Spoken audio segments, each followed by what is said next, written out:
Hey folks, welcome to Market Technical Analysis by InTheMoneyStocks.com, your leader in pure technical analysis, avoiding all that Wall Street hype. Today, Tuesday, June 24th, 2008.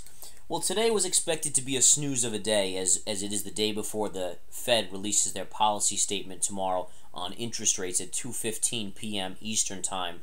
And believe it or not, it actually had a little bit of movement in there.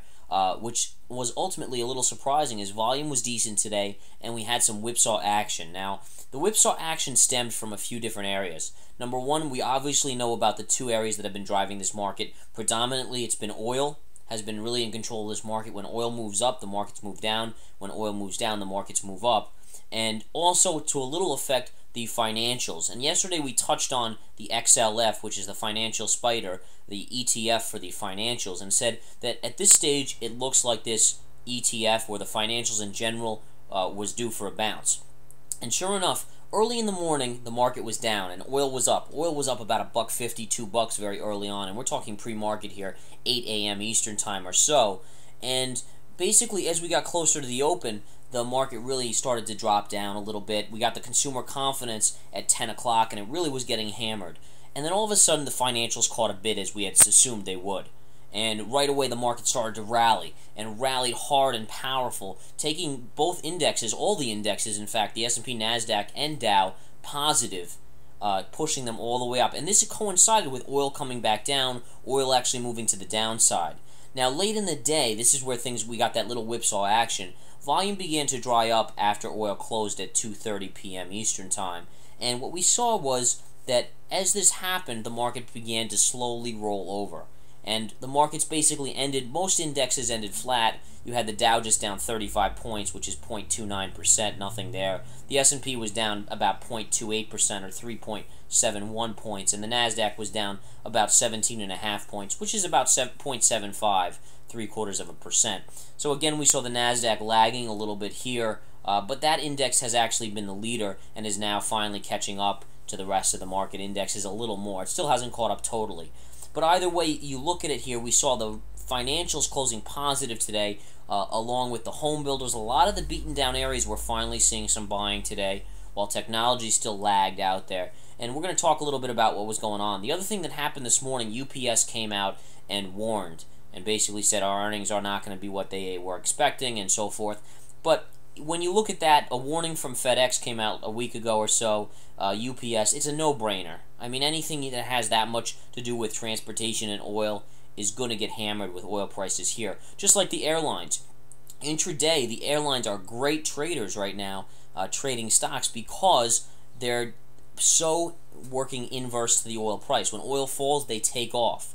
And some of these have been beaten down. I mean, there's speculation that these various airlines are not going to survive. And I'm just going to touch on a couple. You got Continental Airlines. The volatility here, just alone, this move was a beautiful move. You're talking about almost $1 move on a $10, $11 stock here overall in that move up. And just tremendous. You got Northwest Airlines, which was actually up today as oil was basically flat. You got UA, which was slightly negative, basically flat on the day. And look at these charts on these airlines, from $30 just going back to April-ish, February, March, April, right in this area here, $30 down to $5 and change on the airlines, basically $6 here on UA. So you've really seen a lot of these things that have to do with oil really get hammered. And what that means is that should oil come down, you're going to have major rallies in some of these stocks. And we started to see that early in the day when the oil actually went negative and was down as much as, close to $1.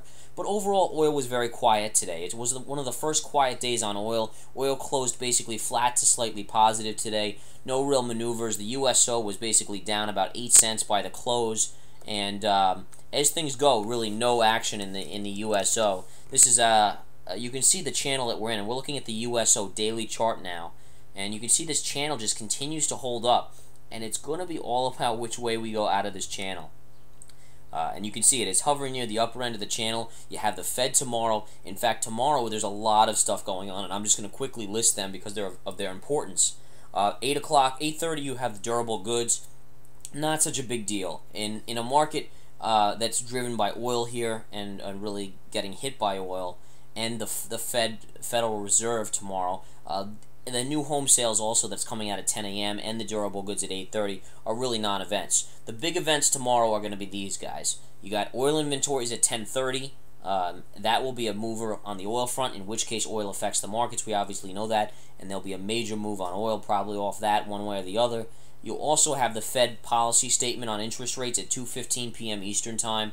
That'll be a major mover in this market. Again, people are very curious to see what the Fed says on inflation, which we all know is running rampant right now, especially with energy and food. And we also want to see what they're going to say in regards to strengthening the dollar. A strong statement on inflation would probably strengthen the dollar a little bit, and you may see a little continued, maybe oil gets a bit down. It'll be very interesting, and the whole market will be on pause after that 10:30 oil number on inventories until the Fed at 2:15 p.m. Eastern Time. Now, after that, you're then talking about Research in Motion's earnings after the bell. So you can see tomorrow's going to be quite a whippy day. A lot of action even after hours tomorrow with Research in Motion. Now, let's go to the intraday ES and really talk about this market, because we just mentioned it was a relatively volatile day overall, even though it was mostly expected to be a quiet day. And volume was lighter in the afternoon, and we talked about that on the rollover here initially. But there was a few key chart patterns in this that were just amazing to look at. Number one, here you have the initial sell-off early, and this is around 5 a.m. Eastern Time. Dawn, barely dawn in the morning here when this market started to sell off. But this low was a very important low, and I want to show you why here. All right, you take your cursor right here and draw a line right across here. Look at that.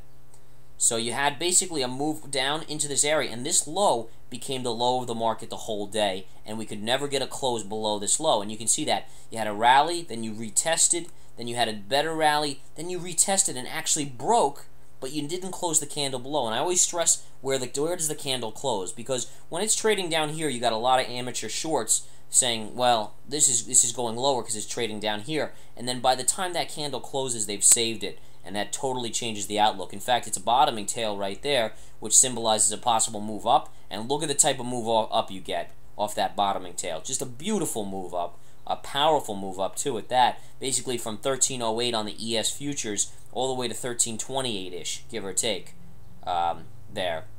So nonetheless, just a powerful move there on that market. Now, then you see another interesting pattern here, and I'm sure by this point you guys that have been paying attention to the videos can tell already. You have the M pattern with a topping tail there and a double top right in there. You don't get a close above it again. Notice even though it trades above, a lot of amateurs say, wow, that's breaking out to the upside, let me buy. Instead, the candle closes lower. This is an M pattern, and you get a drop off like that. So an M pattern double top with a topping tail is a very powerful signal.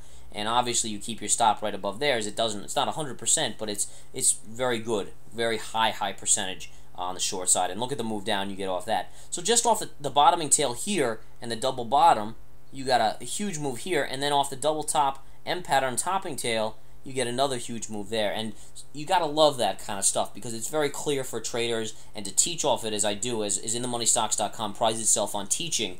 That's what it's all about. Noticing these patterns in the market, being ready to take advantage of them, and that's why it's so important that you guys come and join the chat room that we have going on, because all these amateur and pro traders are all there to learn, to critique each other, to talk about technique and do technique, to call out trades, to call out setups, to ask questions. It's all done in the chat room. We talk on a microphone, and everyone else types to us, and we talk about it, and they talk amongst themselves.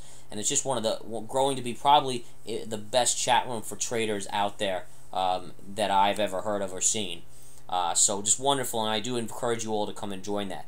Now let's take a look at the daily chart, because the daily chart, frankly, is not that pretty. Here's the daily chart, SPY, and you can see here we're basically trading sideways, and this is what we thought we would going into this Fed meeting after the fall on Friday. And this is going to be key, guys, because you guys know that as of yesterday we moved our bias up to July 4th to a neutral stance for expectations of choppy markets, but overall we're a neutral with a slight upside bias. Remember, back here we had a slight downside bias and a neutral stance on the choppy trading, and then we got that nice fall. And now we're moving it to a more of a bounce possibility out there with a slight upside bias, neutral stance. Now, after July 4th, we'll continue to analyze the charts, but we're seeing more of a substantial bounce in the market. But as of now, you got to be careful up to July 4th, as you have the holiday volume lightening up starting next week, and there's a lot of factors out there, including the Fed tomorrow, which is a very dangerous play to be trying to play the Fed tomorrow, even though we do think there is a possibility of a bounce in this market. So again, we're going to stay with neutral right now, but with a slight upside bias, and we're possibly looking at a major move in the market come after July 4th, and we should all be ready for that move also. All right. Now, oil, obviously, still in that channel. We got to be very cautious on that oil, but we do here at In the Money Stocks think that oil is nearing an area where it will break down. The key level on the USO today on the intraday was 110. All right. You can see the support right here at approximately 110. It cannot get through 110 on the downside on the USO, and that's going to be key. Even going back to this area right here, notice the 110 is right here in line pretty much. And you're seeing that area of 110 major support here. If that breaks, you may see some more downside quickly on the USO. All right, folks, come join the chat room. Come join the Swing Trade Alerts. We'd love to have you aboard, and we will talk to you very soon. Take care.